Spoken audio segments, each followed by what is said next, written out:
Hi there, very good morning. Welcome back to ET Now. You're watching Market Cafe with me, Kanushka Sarkar and Snehi Shah. Over the next 1 hour, we'll take you through all the global and domestic cues that you must watch out for ahead of today's trading session on the D Street, and we'll also tell you about the stocks that you must keep on your radar today. So let's get started with an eye on the globe and see how the Wall Street fared overnight. It was a rather mixed day coming in for the US markets. They finished mixed, though the major indexes, they ultimately ended higher as the tech stocks led by Nvidia, they helped lift the sentiment. Now remember, Bitcoin also rebounded after logging its worst day since March.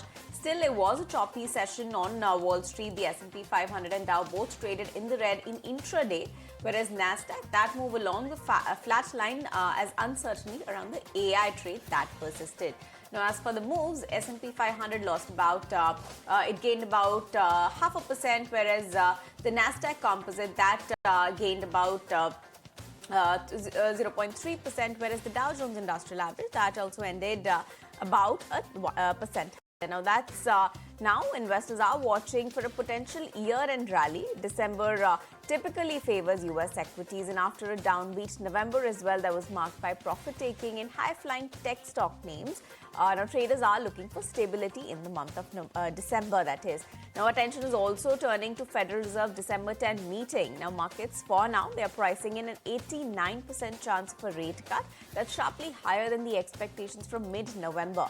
Of course, the next data catalyst arrives Wednesday with the ADP employment report that is later today. That's expected to show a steady labor market and help shape the Fed's next move. Crypto volatility, that continues to influence overall sentiment. Now remember, Bitcoin, that plunged around 6% overnight to drop below that $86,000 level. And although it bounced slightly, it remains unable to hold above that $90,000 level. Now, in terms of what to watch out next, as far as US is concerned, we have the ADP jobs report coming up later today. The focus now shifts to Fed expectations and, of course, the ongoing volatility in tech and Bitcoin as well. So, yes, that's how the US fared, and some of the major things that we're looking out for as the week progresses. But Snehi, how are things on the crude front? Oh, well, yes, nothing has changed incrementally on the crude front. Oil prices continue to be flat. They eased yesterday as markets weighed faltering Russia-Ukraine peace hopes against fears of oversupply. Brent crude futures fell about 72 cents or 1.1%. You had WTI as well that shed about 68 cents to settle at $58.64 a barrel. Absolutely flat moves after, remember, both benchmarks advancing more than 1% on Monday. Investors turned their focus to the Russia-Ukraine peace talks as Russian President Vladimir Putin met with US President Donald Trump's special envoy Steve Witkoff and his son-in-law Jared Kushner in the Kremlin on Tuesday. Now, just before the meeting, Putin warned European powers that if they started a war with Russia, Moscow was ready to fight. Putin also threatened to sever Ukraine's access to the sea in response to drone attacks on tankers of Russia's Shadow Fleet in the Black Sea. Also remember that Putin is set to start a 2-day visit to India starting tomorrow. So that is going to be very important, and it's going to have an effect, a spillover effect on what the global oil prices are as well, because a large part of India's chunk that trade comes from Russia in terms of oil. So that is going to impact a lot of demand and supply globally. What is spoken, what is discussed, at least on the oil front, is going to have a lot of implications. But yes, this is going to be a meeting to watch out for very closely. So that's everything that's been happening on the oil front. But if you take a look at what is happening with gold also not much is happening. You do have gold that continues to be flat, and if you take a look at gold prices, they fell yesterday as a lot of factors were at play in terms of everything that's happening in the economy in terms of US. So these are going to be some macro indicators to watch out for as well. Remember, the Fed meeting is going to be next week, and the street is largely penciling in a 25 bips cut. So if all goes well, the pressure on gold will also reduce, and in fact, the gold prices will also fall. And that is something that we're seeing already, because gold prices have been soft ever since we've started receiving key economic data this week. So yes, all eyes are going to be on Putin's visit to India and what the Fed outcome is going to be next week. And these two events are going to have a lot of impact on global macros as well. That's right. So two key factors to watch out for: Putin's India visit over the next 2 days, and of course the Fed data that we'll have coming next week. So yes, that's about the key data, but let's also get you some more news updates from the globe. And first up, Donald Trump says that he will announce his nominee to replace Jerome Powell as Federal Reserve Chair early next year. Trump has confirmed that he has narrowed his list to one person, with top economic advisor Kevin Bassett seen as the front-runner in markets. The administration has even cancelled scheduled interviews with other finalists, signaling that the president is close to a decision. The next Fed chief will face a buoyant economy, sticky inflation, and pressure over rate policy as well. And global growth is proving more resilient than expected, with an AI investment surge helping cushion the impact of US tariff hikes, the OECD said in its latest outlook. The organization sees world growth steady at 3.2% in 2025 before easing slightly to 2.9% in 26, warning that any fresh trade tensions or over-exuberance around AI could trigger a market correction. US growth has been revised up to 2% next year, while China is expected to hold at 5% before slowing in 2026. OECD Chief Matthias Cormann also cautioned that the cost of US tariff shocks are likely to grow. All right, moving on. Russian President Putin held more than 4 hours of talks in the Kremlin with Donald Trump's special envoy Steve Witkoff and Jared Kushner, exploring possible routes to end the war in Ukraine. Now, this meeting came just after Putin warned Europe it would face swift defeat in any conflict with Russia and rejected European counter-proposals as unacceptable. Now, Trump has called the war a mess, but leaked US draft proposals have already rattled Kyiv and European allies. Okay, and SoftBank founder Masayoshi Son says he was crying when forced to sell the firm's entire Nvidia stake for nearly $6 billion, a move he insists was only to fund SoftBank's next big AI bets. Son says he didn't want to part with a single share, but needed the cash to invest heavily in open AI, data centers, and new chip projects. SoftBank has gone all in on AI this year, even as bubble fears rise. All right, so that's about AI. But moving on, pop star Sabrina Carpenter has demanded the White House stop using her music after a Trump administration video featured her song Juno over footage of ICE agents detaining people. Now, Carpenter called the clip evil and disgusting, accusing the administration of using her work to promote an inhumane agenda. The White House hit back, saying it would not apologize for deporting dangerous criminals and mocking Carpenter in its response. Now, the singer now joins a long list of artists who have objected to Trump using their music in political messaging. Okay, and Russian President Putin begins a 2-day visit to India this week for the 23rd India-Russia summit. This will be his first trip since the Ukraine war reshaped global alignments and defense supply chains. Moscow is expected to firm up a new military pact. In fact, let's go across and listen in to what the Kremlin spokesperson Dmitry Peskov has to say. We have to organize our trade volume and our trade interaction in the way that cannot be affected by third countries. So the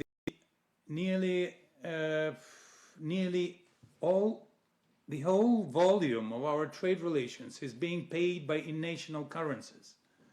This is very important. This is very important because thus we're securing our trade, we're securing our sovereignty of both countries, Russia and India, and we're securing our trade cooperation. We are cooperating in various fields of economy. High technologies, I have mentioned them, also peaceful high technologies, pharmaceuticals. We have lots of investments coming to our country from this sector. All right, so that's the latest from the Kremlin spokesperson. But we also have our colleague Sumita joining us now to tell us all that's on agenda as far as Putin's India visit is concerned. In fact, in a press conference held yesterday, spokesperson Dmitry Peskov stated that India-Russia ties are not just a standard of diplomatic protocols, but these ties have a deep historical background, and that really sums up the context of the summit, the tone of the summit. In fact, Mr. Peskov also stated that we need to fix the trade imbalance. He recognized that India has a concern with the trade imbalance, and trade is going to be high on the agenda as far as this visit by President Putin is concerned. He's set to arrive in India tomorrow. And of course, as far as trade is concerned, well, there will be pharma, transportation routes, scientific cooperation along with agri and some other sectors that will be looked at. And that is something that government sources have also told ET now. The government sources are suggesting that negotiations with the EA-EU FTA have started. The first round of discussions has already happened. That happened last week. And of course, both the sides are looking at having an agreement in place soon. Sources are also telling ET now that in terms of fixing the trade imbalance with Russia, we could look at several levels of exports, including marine products, including the exports of pomegranates and potato, which have started last month. Looking at pharma products and textiles also to get exported from India. So correcting the trade deficit, well, that's high on the agenda as well. More importantly, government sources have also told ET now that since there is a lot of discussion around this visit happening at a very significant time, when there is global pressure from Donald Trump, government sources said that this visit should essentially be looked at from a lens of being a bilateral annual visit, and there are several documents that will be signed on important economic and trade matters. Now, coming back to what Mr. Peskov stated, that he said, as far as sanctions are concerned, he said that Russia considers those sanctions illegal and that some countries might not like a trade expansion. However, that should not bother India and Russia. And of course, he also stated that they're looking at creating a mechanism between India and Russia where countries have no impact on bilateral ties. And he also stated that we have to secure our trade, which ensures mutual benefits. Other than that, he did discuss about the defense agenda. He said that more acquisition of the S-400s is on the agenda. The Sukhoi 57s, that is on the agenda as well. And of course, setting up of small nuclear reactors, that's another thing that's high on the agenda of this visit. Okay, Sonata, thanks for taking us through all of those details. Yes, all eyes are going to be on this meeting very, very closely, and we're going to be bringing you all the updates as well. But on that note, we'll slip into a very short break. Cafe with me, Kanushka Sarkar and Snehi Shah. Time now to take a look at how the Asia Pacific markets have opened up, and it's a rather largely positive day coming in on the Asia Pacific front as well. This after Wall Street saw tech-fueled recovery, and cryptocurrency also bounced back. Bitcoin, of course, climbed over 7% to cross that $90,000 mark overnight. So that's also leading to gains. Now let's take a look at the indexes. Now Shanghai, that's the one that's trading absolutely flat with a shade of red. 3894 is where the index is at, just about a 3 points downtick over there. Next up, let's put the spotlight on Japan's Nikkei and see how that one is faring. Positive moves over there as well. Nearly a percent of gains, 0.8% to 0.7% to be precise. 49,675 is where the index is at. Solid 370 points of gains on that index. So yes, good moves there as well. Now let's talk about Hong Kong's Hang Seng Index and see how that one is doing. 0.5% of cut over there. 25,974 is the level. 120 points of decline is what we are seeing on the index. So it's a rather mixed day as far as the Asia Pacific front is concerned. Let's also see how the S&P ASX 200 Australia's index is doing. Positive day over there. About 0.3% gains coming on the ASX 200 index. 8600 is where it is at. So yes, positive day over there.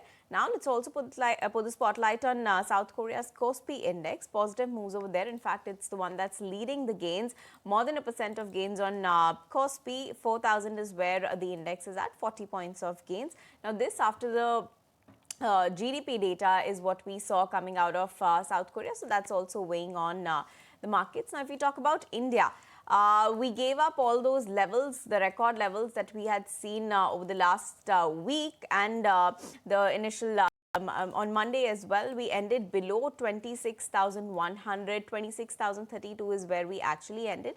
So yes, sharp decline is what we saw yesterday, and for today as well, let's see what the GIFT Nifty is indicating. A mild start is what is likely, and we'll wait out for how an absolutely mild start is what we are penciling in for the Nifty as well. Just about a 4 points downtick is what we are expecting at the start. So yes, absolutely mild day is what we are expecting yet again for the Nifty. Okay, so flattish open today. At least GIFT Nifty futures are implying 26,213. Let's see if we're able to reach that level, because remember how the market ended traded yesterday, given that weekly Nifty expiry, that settlement fully kicked in the market, because you had Nifty that has managed to barely even close above that 26,000 mark. Yes, we haven't slipped below 26,000. That's key support that we're looking at right now for the market, but about a percent cut is what we've seen over there. Sensex too low by 0.6%. The India VIX cooled off by 3.5%. It was Nifty Bank that majorly dragged the overall market lower at 0.7% cut over there. Select names like Asian Paints, Dr. Reddy's, Maruti Suzuki, Bharti Airtel did well, but big pressure coming in for a second day in a row for Interglobe Aviation, Axis Bank, Reliance, ICICI Bank, HDFC Bank. So it was the entire private banking space as well as this Interglobe Aviation that were the big draggers on Nifty. If you take a look at the sectoral move, you had Pharma, that was the only index that managed to eke out any nominal amount of gains for itself. IT, Auto, FMCG were on the flat line. Nominal cuts in realty, PSU banks, but yes, about 0.5% cut in metal, media, banks and financial services. So that is how we shut shop for the day. Bajaj Housing Finance was the one stock to watch out for on the back of the block T. We'll be telling you who the buyers and sellers have been later today as well. A 7% cut on that stock yesterday. But yes, that is what the market breadth was shaping up to be like yesterday. The tech show was largely negative, but we've managed to somehow hold above that 26,000 mark. So let's see if that settlement or the expiry worry is behind us and we're able to see a normalized trading day today. But yes, a lot of triggers, global triggers are also at play. So all of that will influence the way our markets head later today. Absolutely. So far, a mild start is what we are expecting, but let's see the kind of impact that global cues have on the Indian markets as well. But which are the stocks that could be on the move today? Mithali is here with just that list. Talking about the stocks and news, we have IRFC in focus today after the company has signed a major loan agreement with SBMC via its Gift City branch in Gujarat, and under this agreement, IRFC will be raising ECBs worth $300 million denominated in Japanese yen, and these funds are expected to support the financing needs of Indian Railways. Talking about Bajaj Finance and Bajaj Housing Finance, in the next we have Bajaj Finance making headlines after selling nearly 2% of its equity shares in its subsidiary Bajaj Housing Finance in an open market deal through a bulk deal. The transaction is valued at 1,588 crores, and with this sale, Bajaj Finance's shareholding in its subsidiary now stands at 86.7%. Next, moving on to Bank of Maharashtra with the OFS update. The Bank of Maharashtra's offer for sale saw a very strong investor participation on day one, with the OFS being subscribed nearly 4.07 times, and the government is divesting its 5% equity stake with an additional 1% via the green shoe option, aiming to raise around 2,500 crore rupees via this sale. Then we have Canara Bank in focus, as the company has successfully raised 3,500 crore rupees via the issuance of bonds. Next, we have Bikaji Foods in line. The company is in news after the company has invested an additional $250,000 in its subsidiary Bikaji Food International USA. Lastly, let's talk about Hindustan Copper. Keep the stock on radar, as the company has signed an MOU with the National Metallurgical Laboratory, and the two organizations will jointly participate in the auctions for copper and other critical mineral blocks. The collaboration is aimed at enhancing the domestic mineral exploration and also strategic securing resources ahead. Okay, Mithali, thanks so much for taking us through that list of stocks to watch out for. But that's not it. We are going to have more stocks that will be in focus on the back of their individual news flows, and Shesha is here with that list. Morning.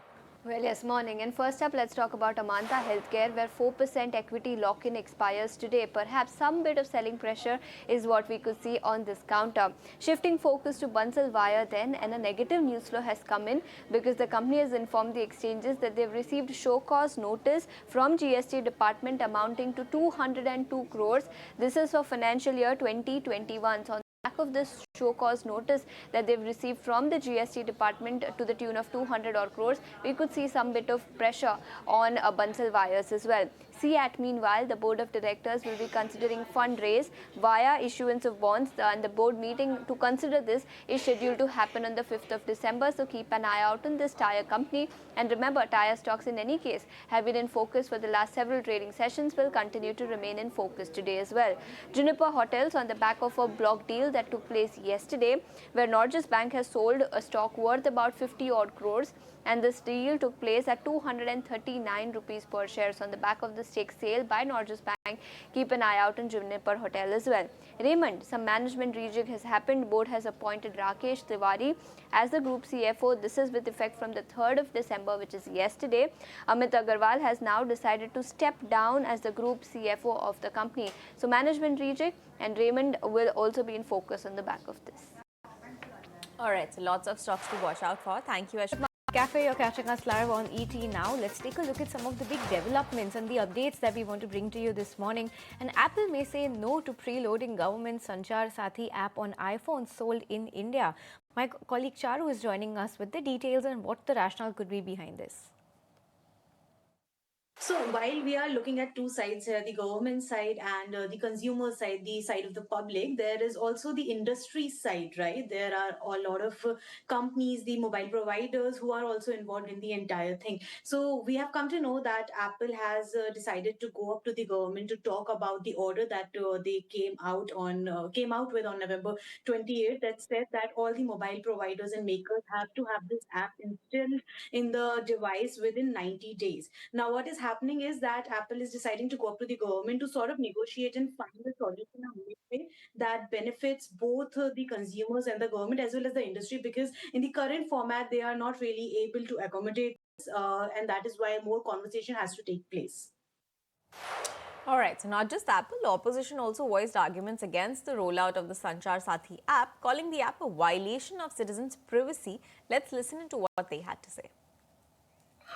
Turning this country into a dictatorship in every form. You ask me every day why Parliament is not functioning. It's not functioning because they're refusing to talk about anything. I think this is total invasion of privacy and wanting to snoop into what we do with our phones, how we engage with people. Sanchar Sathi is yet another instance where the privacy of every Indian is being compromised. ये अगर पहल सरकार का है कि cyber अपराधियों को रोकना है, तो ये तो 10 साल पहले हो जाना चाहिए था। 2014 के बाद जो साइबर क्राइम हुए हैं, जो लूट हुई है, वो लूट मौजूदा मोदी जी की सरकार के नेतृत्व में हुई है। The Supreme Court has upheld the SEBI's decision to fine Reliance Industries 30 lakh rupees for failing to make timely disclosures about Facebook's investment in Jio platforms after details of the deal appeared in the media. Charu Singh is once again joining us with the details. So this is a very interesting case where the Supreme Court has come out saying that bigger the company, bigger the responsibility. What essentially happened here was that in the year 2019 to 2020, Reliance Industries Limited and Facebook were in a back and forth negotiation about investment opportunities that Facebook would take up in Reliance. Thereafter, an investment of over 40,000 crore rupees was taken up. However, here's the catch. The international media outlets started reporting about it in the month of March in the same year. However, the agreement was finalized and came into existence in the month of April. Now, as per the securities norms and laws that are applicable in our country, this is not allowed. If there is a media outlet saying something which is an unpublished, price sensitive information, then it is the mandate that the company to come out and clarify it or say something about it. Since this was not promptly done by RIL, SEBI went ahead and imposed a fine of about 30 lakh rupees on the company. Thereafter, they went to the appellate authority, that is SAF, that upheld the fine, and now Supreme Court has finally upheld the fine, prompting the company to pay it and saying that it is responsible to do so. All right, moving on to the auto space once again. Maruti Suzuki has launched its first EV SUV e-Vitara. Now, talking at the event, Hisashi Takoichi, the MD and CEO at Maruti Suzuki, said that the auto giant is aiming significantly to boost EV adoption in India. Let's listen into his comments. We are excited as we step into the EV domain. Our efforts are aimed at ensuring that using our app, customer can easily locate a charging point across the vast country. Ladies and gentlemen, today we are not as launching an EV ecosystem, we are launching a new confidence in electric mobility. Let me assure you that we will be the leader in electric mobility in the country, and as a market leader, all our efforts will be to make EV adoption easier for all of our customers. With the preparedness of our network, we are set to commence sales of the e-Vitara in the new year 2026. Trust me, it is worth the wait. Okay, that's the word coming in from the top management at Maruti Suzuki. But let's also go across and listen into Partho Banerjee, the Senior Executive Officer at Maruti Suzuki, about this new launch. Ladies and gentlemen, we are committed to electrifying Maruti Suzuki's strength by making India's largest fast charger OEM network. Yes, largest fast charger OEM network. And we are not going to stop here. We now have 70% of India's public charging network on our platform. All this builds towards a bigger vision, which our MD San shared. Our vision is to enable over 1 lakh public charging points by 2030. Yes, ladies and gentlemen, 1 lakh, not a small number which you are looking for. And what more, right from day one of the e-Vitara launch, over 2,000 exclusive Maruti Suzuki charging points will be at our customer service. All right, so that's Maruti's management about the roadmap ahead. But we also have Samir joining us now to take us through all the details of this new launch that has come from Maruti. Entering late but entering with full readiness, and this is the motto adopted by the ace auto player Maruti Suzuki. So Maruti Suzuki has showcased, has given out the details of its electric mobility program, that how they are looking to further penetrate in the EV space, and that's the logo of the electric mobility of Maruti Suzuki. So they have come up with a detailed roadmap. Maruti Suzuki is going to invest heavily, roughly around 250 crore for building the robust charging infrastructure across the country. They have set an ambitious target to get 1 lakh charging stations across the country by year 2030. And even till now, Maruti Suzuki has already got 2,000 plus charging stations over 1,000 important cities across the country. Not just this, Maruti Suzuki is eyeing to have 1,500 EV charging workshops or the service centers across the country, and more than 1,50,000 trained or the skilled and power will be ready for this ambitious target as well. Now, why Maruti is focusing so much? Because they understand that they are entering a bit late in the EV space, but with full readiness, they will be able to not just compete with the competitors, but also to have a very strong presence as well. And this presence will be established by the the electric Vitara, which is all set to go for launch in January 2026. But Maruti has said that very soon the bookings will be open, which means that maybe in the month of December itself, we can see that the bookings of electric Vitara will be open. Now, there's a very important achievement that electric Vitara has got, that they have got a 5-star Bharat NCAP rating. That's a safety parameter. 5-star is the highest level that they have gotten. 7 airbags is going to be standard for all the variant, which is a very important aspect when it comes to the safety part. In addition to this, Maruti has said that they have already received this certification from ARAI testing agency that this vehicle is going to have a driving range of 540 kilometers, which if you calculate, suppose you are going from Delhi to Chandigarh back to Delhi, then you need not to have a charging station for this purpose. So that's very important for Maruti Suzuki to come up with a SUV, a very impressive SUV. If you see, that's bold, stylish, with the alloy wheels, with a very masculine kind of a structure. But yes, coming up with very important safety features. And in addition to this, before rolling it out, Maruti is ready with a very robust charging infrastructure as of now, and a detailed roadmap ahead as well. With camera person Dilip, this is Samir Dikshit for ET Now.